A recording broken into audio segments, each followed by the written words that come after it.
जय हिंद साथियों। पश्चिमी चंपारण की एक संस्था अपोजी जीके जीएस पॉइंट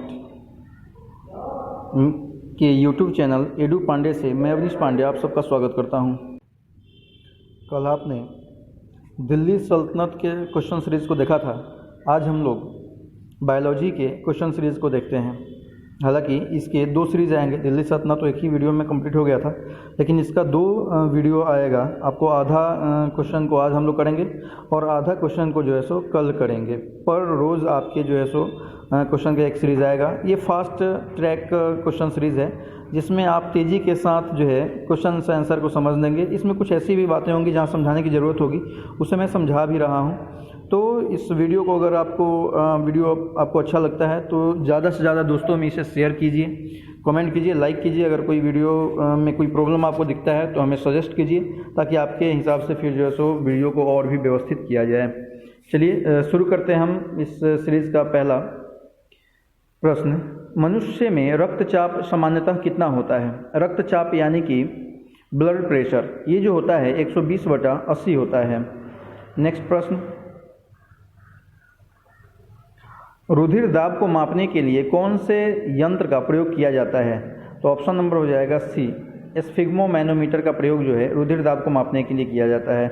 अगला प्रश्न है, यदि किसी व्यक्ति का रक्त दाब लगातार उच्च रहता है तो उसे कौन सी बीमारी हो जाती है?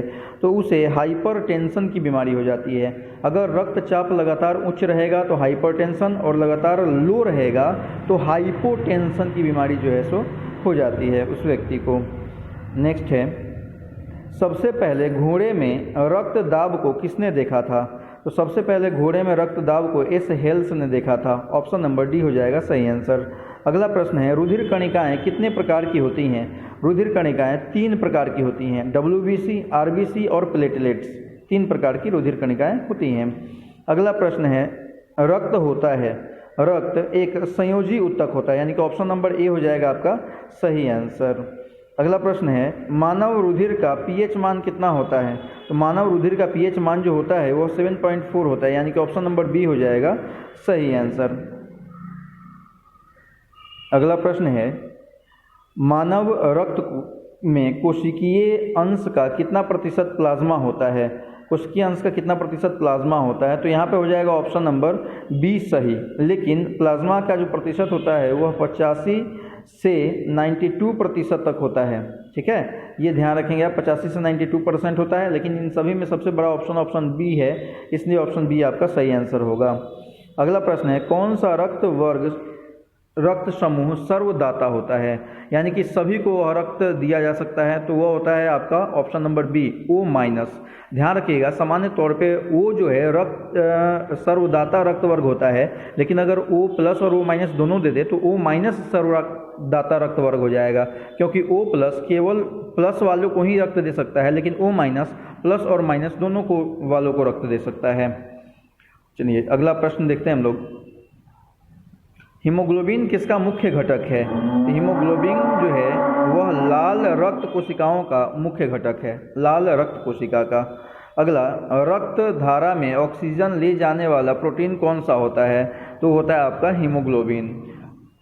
अगला प्रश्न है, WBC का बनना तथा RBC का विनाश होता है? आंसर हो जाएगा आपका प्लीहा। प्लीहा में WBC का निर्माण होता है, यानी कि व्हाइट ब्लड सेल का निर्माण होता है, और RBC यानी कि रेड ब्लड सेल का विनाश होता है। अगला प्रश्न है, WBC का मुख्य कार्य क्या है? WBC का मुख्य कार्य क्या है? तो इसका मुख्य कार्य है संक्रमण से लड़ना।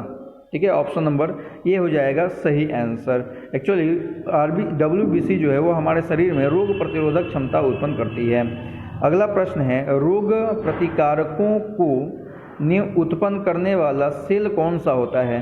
तो आंसर हो जाएगा आपका बी, लिम्फोसाइट होता है वो। अगला प्रश्न है, WBC का जीवन काल कितने दिनों का होता है? तो WBC का जीवन काल जो है वह 1 से 4 दिनों का होता है, यानी कि ऑप्शन नंबर सी हो जाएगा सही आंसर।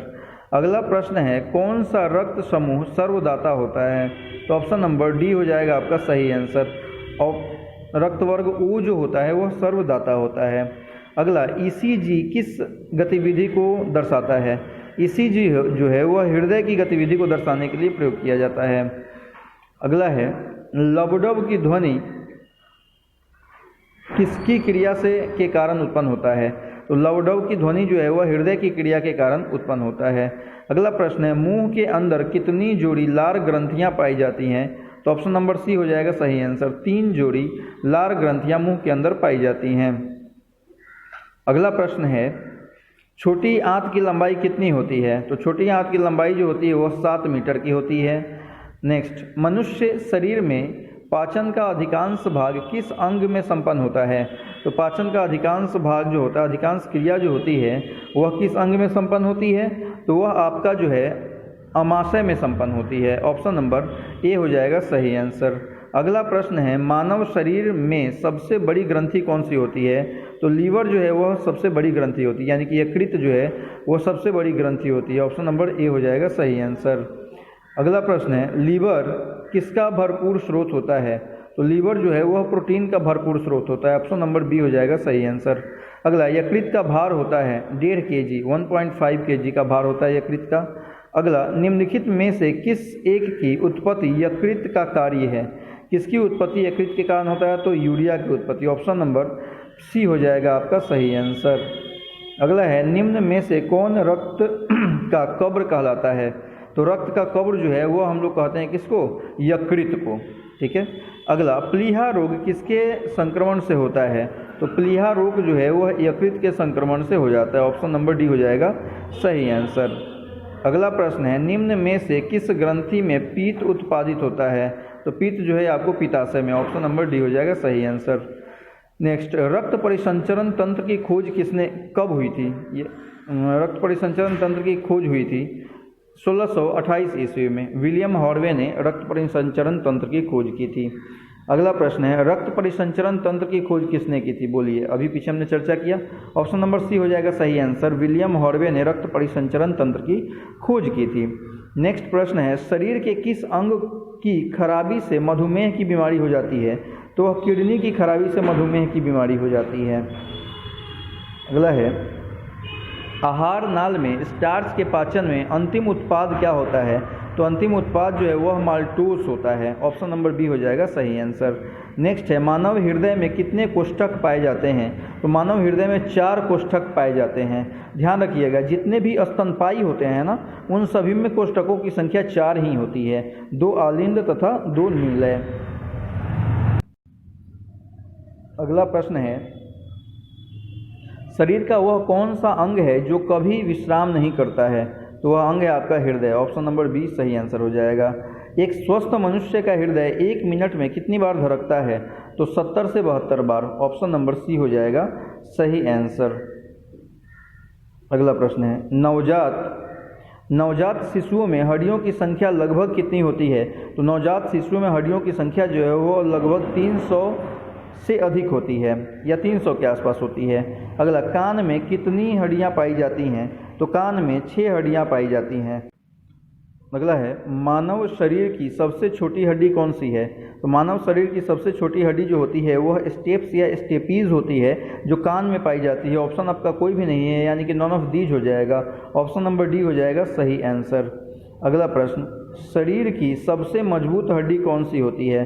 तो शरीर की सबसे मजबूत हड्डी जो होती है वह निचले जबड़े की होती है। अगला, जोड़ों के अध्ययन को क्या कहते हैं? जोड़ों के अध्ययन को ऑर्थोलॉजी कहते हैं। अगला है, जिसके कारण पेशियों का रंग लाल होता है, किसके कारण पेशियों का रंग लाल होता है? तो रक्त के कारण। ऑप्शन नंबर बी हो जाएगा सही आंसर। अगला प्रश्न है, काम के आधार पर पेशियों को कितने भागों में विभाजित किया गया है? तो काम के आधार पर पेशियों को 2 भागों में विभाजित किया गया है। एक होता है ऐच्छिक पेशी, दूसरा होता है अनैच्छिक पेशी। ऐच्छिक पेशी का मतलब यह है कि जिसको हम अपनी इच्छा के अनुसार इस्तेमाल कर सकते हैं उसको ऐच्छिक पेशी कहते हैं। जैसे हाथ, आँख, कान, नाक, जीभ, ये ऐच्छिक पेशियाँ होती हैं। लेकिन अनैच्छिक पेशी वे होती हैं जो अपनी ज़रूरत के हिसाब से कार्य करती हैं, उन्हें हम नियंत्रित नहीं कर सकते। जैसे फेफड़ा हो गया, हृदय हो गया, पलक हो गया, वे सारे अनैच्छिक पेशियाँ हो गई। ठीक है। अगला प्रश्न है, निम्न में से कौन ऐच्छिक पेशी है? तो ऑप्शन दिया है हाथ, पैर, फेफड़ा, पलक और हृदय। तो हाथ, पैर, फेफड़ा, पलक और हृदय जो है यह अनैच्छिक पेशी है। फेफड़ा, पलक और हृदय अनैच्छिक पेशी है, यानी कि हाथ और पैर जो हो गया यह आपका ऐच्छिक पेशी हो गया। अगला है अनैच्छिक पेशियाँ। अनैच्छिक पेशी जो अपनी ज़रूरत के हिसाब से खुद ही कार्य करती है उसको अनैच्छिक पेशी कहते हैं। आपका कौन हो गया अनैच्छिक पेशी? तो यहाँ ऑप्शन दिया है हाथ, मुंह, आँख, धड़कन। तो धड़कन जो है वो आपका सही आंसर हो जाएगा, यानी कि ऑप्शन नंबर डी हो जाएगा सही आंसर। अगला प्रश्न है मनुष्य के पाचन क्रिया कहाँ प्रारंभ होती है? तो मुंह से मनुष्य का पाचन क्रिया प्रारंभ होती है। जब वह चबाना शुरू करता है भोजन को तभी से पाचन क्रिया की शुरुआत हो जाती है। अगला प्रश्न है एक वयस्क मनुष्य में पाचन तंत्र की लंबाई कितनी होती है? तो ऑप्शन नंबर हो जाएगा सी सही, 9.25 मीटर लंबी होती है। अगला अस्थियों और दांतों में मौजूद रासायनिक द्रव्य है, तो वो होता है आपका फॉस्फेट। कैल्शियम फॉस्फेट जो होता है वह मनुष्य तथा अस्थियों में दांत तथा अस्थियों में मुख्य रासायनिक तत्व होता है कैल्शियम फॉस्फेट। अगला प्रश्न है लार किसके पाचन में मदद करता है? तो लार जो है वह स्टार्च के पाचन में मदद करता है। ऑप्शन नंबर ए हो जाएगा सही आंसर। अगला लार में कौन सा एंजाइम पाया जाता है? तो लार में टाइलिन नामक एंजाइम पाया जाता है। ऑप्शन नंबर डी हो जाएगा सही आंसर। अगला है लार में कितना प्रतिशत जल पाया जाता है? तो ऑप्शन नंबर ए हो जाएगा सही आंसर। 99.2% जल जो है वह लार में हमारे पाए जाते हैं।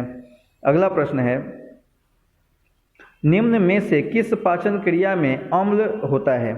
निम्न में से किस पाचन क्रिया में अम्ल होता है? तो अमाशय, पेट जो होता है इसमें अम्ल पाया जाता है। जैसे HCl हाइड्रोक्लोरिक अम्ल जो है हमारे अमाशय में पाया जाता है। अगला है पाचन क्रिया में प्रोटीन निम्न में से किस पदार्थ में बदल जाता है? तो प्रोटीन जो है वह अंततः एमिनो अम्ल में बदल जाता है। ऑप्शन नंबर बी हो जाएगा सही आंसर। अगला प्रश्न है मानव जठर में प्रोटीन पाचन के लिए उत्तरदायी अनुकूलन परिवेश है। तो पाचन जठर में प्रोटीन पाचन के लिए जो उत्तरदायी अनुकूलन परिवेश होता है वो होता है अम्लीय। ऑप्शन नंबर बी हो जाएगा सही आंसर।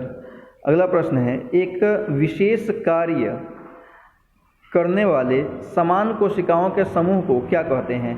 तो विशेष कार्य करने वाले समान कोशिकाओं के समूह को उत्तक कहते हैं। ऑप्शन नंबर ए हो जाएगा सही आंसर।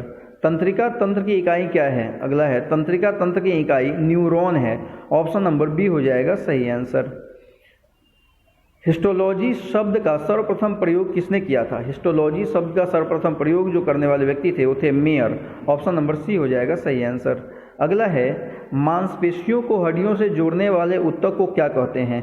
तो मांसपेशियों से हड्डियों को जो जोड़ने वाला ऊतक होता है उसको लिगामेंट कहते हैं, जबकि हड्डियों से हड्डियों को जोड़ने वाला ऊतक जो होता है उसको टेंडन कहते हैं। ध्यान रखिए मांसपेशियां जो है बड़ा शब्द है, तो मांसपेशियां जब आ जाएगा तो उसके लिए बड़ा वाला शब्द लिगामेंट, और जब आपका हड्डी रहेगा तो हड्डी मांसपेशियों से छोटा होता है तो उसके लिए छोटा शब्द टेंडन हो जाएगा। इस तरह से आप याद रखिएगा तो आसानी से याद रहेगा, क्योंकि ये बड़े मिस्टेक हो जाते हैं। कन्फ्यूजन यहाँ इस क्वेश्चन में हमेशा बनी रहती है। अगला क्वेश्चन है तंत्रिका तंत्र संवेदनाओं का मस्तिष्क तक संप्रेषण किसके माध्यम से करता है? जैसे मैंने मान लिया कि हमारे हाथ में मच्छर बैठा हुआ है, तो ये जानकारी हमारे मस्तिष्क को कैसे पता चला कि मच्छर काट रहा है? तो वो किसके माध्यम से पता चलता है? तो न्यूरॉन के माध्यम से पता चलता है। ऑप्शन नंबर ये हो जाएगा आपका सही आंसर। अगला क्वेश्चन है दो अस्थियां आपस में एक दूसरे से एक संयोजी ऊतक से जुड़ी होती हैं जिसे क्या कहते हैं? टेंडन कहते हैं। ऑप्शन नंबर ये हो जाएगा सही आंसर। अगला है मांसपेशियों में थकान किसके इकट्ठा होने से होता है? तो मांसपेशियों में थकान जो है वो लैक्टिक अम्ल या इसी को सार्किलैक्टिक अम्ल भी कहा जाता है, इसके इकट्ठा होने से होता है।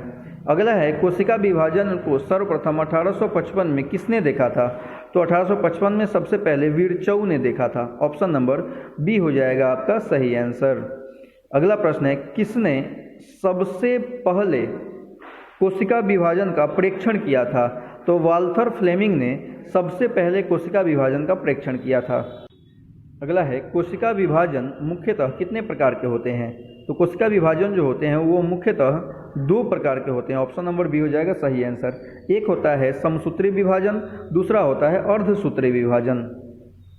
अगला प्रश्न किस विभाजन के द्वारा घावों का भरना तथा अंगों का पुनरुद्भवन संभव हो पाता है? तो घावों का भरना और अंगों का पुनरुद्भवन जो है वह समसूत्री विभाजन के कारण संभव हो पाता है। ऑप्शन नंबर ए हो जाएगा सही आंसर। अगला है किस विभाजन में कोशिका का विभाजन 2 बार होता है परंतु गुणसूत्र का विभाजन 1 बार होता है? तो वो है आपका ऑप्शन नंबर बी, अर्धसूत्री विभाजन में कोशिका का विभाजन 2 बार जबकि गुणसूत्रों का विभाजन 1 बार होता है। अगला प्रश्न है मानव शरीर में कुल कितनी अस्थियां पाई जाती हैं? अस्थियां हड्डी को बोलते हैं और यह पाई जाती है 206। अगला है मानव शरीर की सबसे बड़ी हड्डी कौन सी है? तो मानव शरीर की सबसे बड़ी हड्डी फीमर है, जिसको जांघ की हड्डी के नाम से भी जाना जाता है। अगला प्रश्न है मानव शरीर में पसलियों की संख्या कितनी होती है?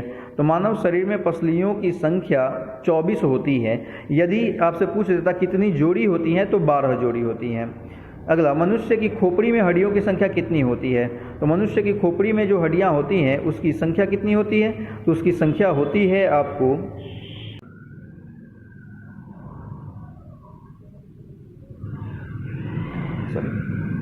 क्वेश्चन है आपका निम्नलिखित में से कौन मिश्रित ग्रंथि है?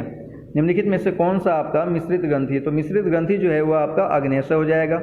अगला है मनुष्य में कितनी जोड़ी केंद्रीय तंत्रिकाएं पाई जाती हैं? तो मनुष्य में 12 जोड़ी केंद्रीय तंत्रिकाएं पाई जाती हैं जो मस्तिष्क में स्थित होता है और यह मस्तिष्क से सिर के चारों तरफ जो है सो स्थानांतरित हुआ रहता है। अगला प्रश्न है मनुष्य में कितनी जोड़ी परिधीय तंत्रिकाएं पाई जाती हैं? तो मनुष्य में जो है 31 जोड़ी परिधीय तंत्रिकाएं पाई जाती हैं। एक्चुअली 21 दिया है, इसको 31 कर लीजिएगा। 31 जोड़ी परिधीय तंत्रिकाएं पाई जाती हैं। अगला प्रश्न है तंत्रिका तंत्र मुख्य रूप से कितने प्रकार के होते हैं? तो तंत्रिका तंत्र जो है वह मुख्य रूप से होते हैं 2 प्रकार के। एक होता है आपका केंद्रीय तंत्रिका तंत्र और दूसरा होता है परिधीय तंत्रिका तंत्र। अगला प्रश्न है विटामिन ई का रासायनिक नाम क्या है?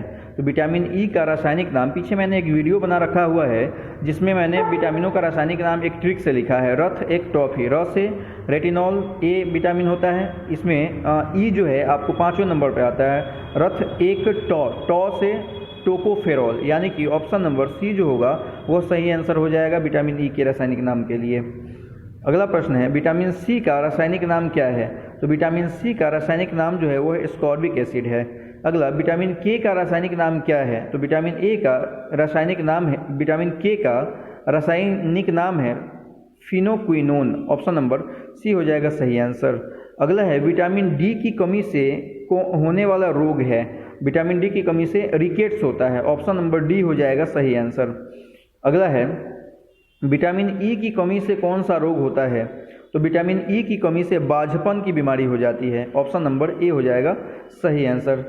दोस्तों अगर आपको ऑफलाइन क्लास करना हो तो बेतिया में कमलनाथ नगर में हमारा जो है इंस्टीट्यूशन चलता है।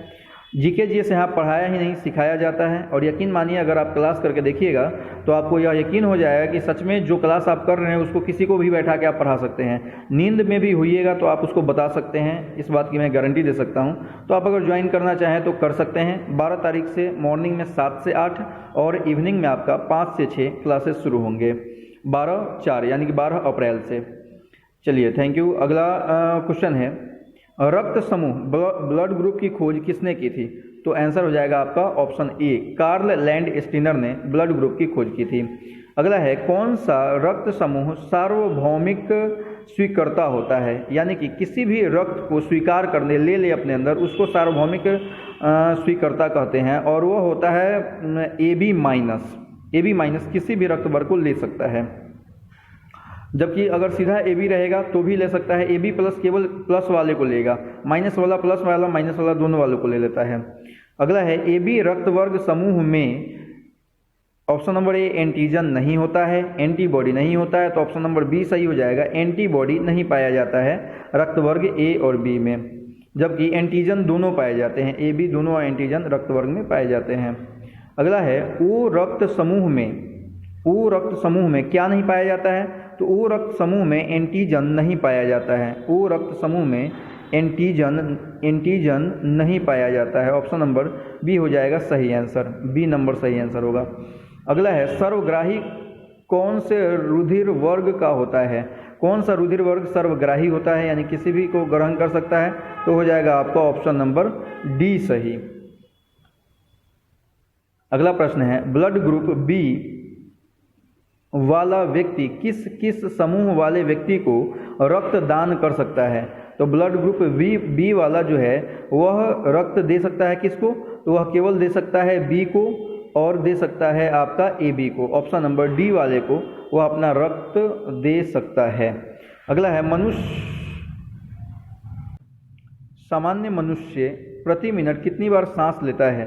तो वह 16 से 18 बार प्रति मिनट सांस लेता है सामान्य मनुष्य, जबकि एक नवजात जो होता है वह प्रति मिनट 60 बार तक सांस ले लेता है।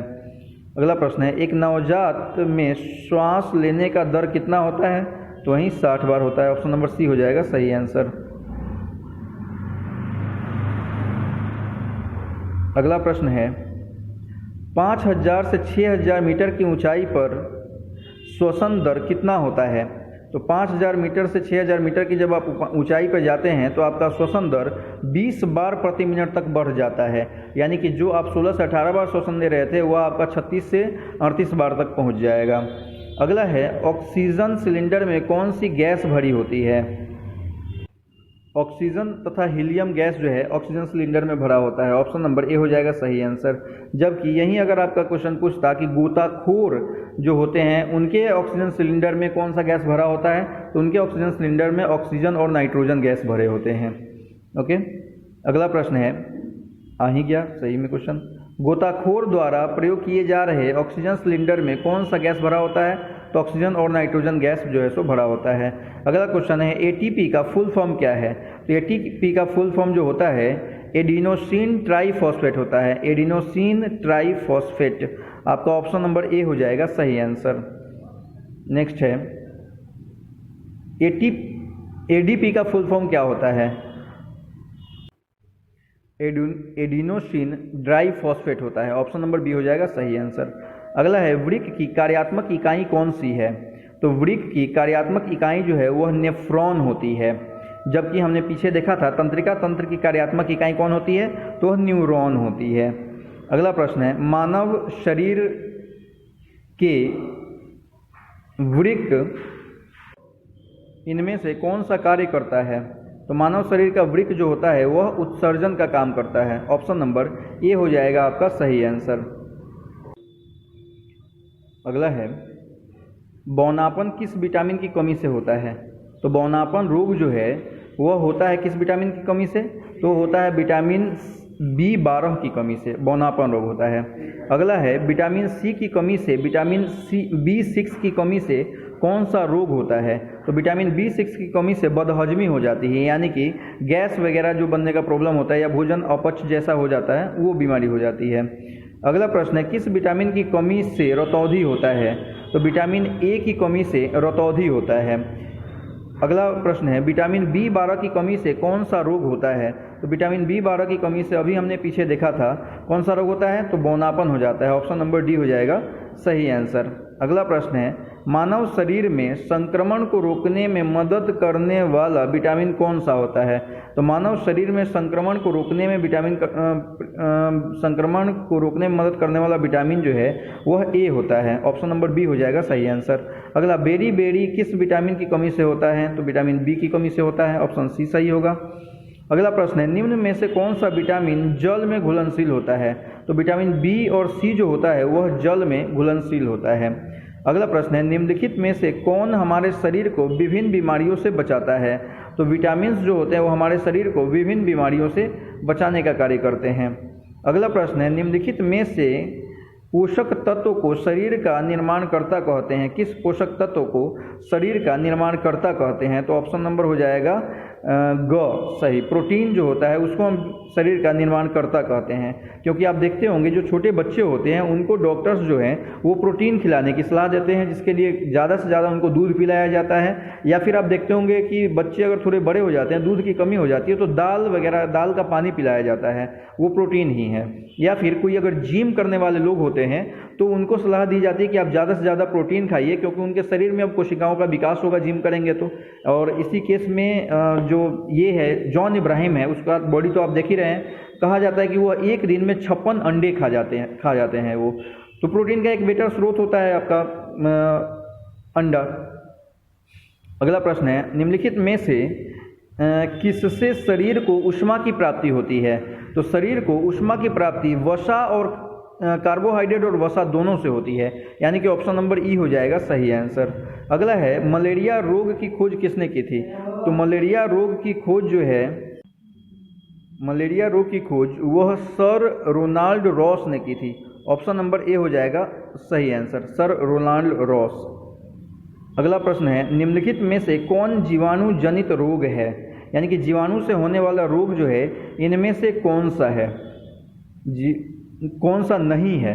तो एड्स जो है वह जीवाणु से होने वाला रोग नहीं है, क्योंकि एड्स जो है वह विषाणु से होने वाला रोग होता है, ठीक है, वायरस से होने वाला रोग। जबकि हैजा, प्लेग और क्षय रोग ये जो है आपको जीवाणु से होने वाला, बैक्टीरिया से होने वाला रोग है। अगला है न्यूमोनिया के कारण होते हैं। न्यूमोनिया किसके कारण होता है? निमोनिया जो रोग है वो किसके कारण होता है? तो वह जो है आपको जीवाणु के कारण होता है। ऑप्शन नंबर बी हो जाएगा सही आंसर। अगला है काली खांसी के कारक हैं। तो काली खांसी जो है वह किसके कारण, वह विषाणु के कारण होता है, सॉरी जीवाणु के कारण होता है। ऑप्शन नंबर सी हो जाएगा सही आंसर। अगला प्रश्न है निम्नलिखित में से कौन विषाणु से होने वाला रोग है? तो विषाणु से होने वाला रोग जो है वह कौन सा है?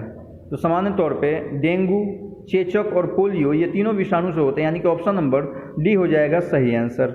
अगला है खसरा के कारक होते हैं। खसरा किसके कारण होता है? तो खसरा जो है वह आपको कवक के कारण होता है।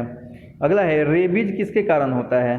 तो रेबीज जो है सामान्य तौर पे कुत्ता के काटने से होता है, और यह जो है रेबीज विषाणु के कारण होता है। ऑप्शन नंबर सी हो जाएगा सही आंसर।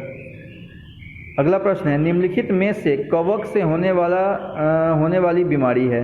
तो कवक से होने वाली बीमारी जो है वह दाद भी, दम्मा भी है, खाज खुजली भी है, सॉरी दम्मा नहीं है, खाज और खुजली है। ऑप्शन नंबर ख हो जाएगा सही आंसर। चलिए दोस्तों, जितना भी पढ़े हैं उतना ही और बचा हुआ है, इसको हम लोग अगले सीरीज़ में करेंगे। यह आपका पहला सीरीज़ रहा, बायोलॉजी दूसरे सीरीज़ में आपका कंप्लीट हो जाएगा, क्योंकि ज़्यादा टाइम लगेगा। अभी जितना देर का वीडियो बना उतना ही क्वेश्चंस और हैं, तो उसको हम लोग जो है सो नेक्स्ट वीडियो में कल देख लेंगे। यह वीडियो अगर आपको पसंद आता है तो अपने दोस्तों में इसको ज़्यादा से ज़्यादा शेयर कीजिए, लाइक कीजिए, कमेंट कीजिए, और थैंक यू।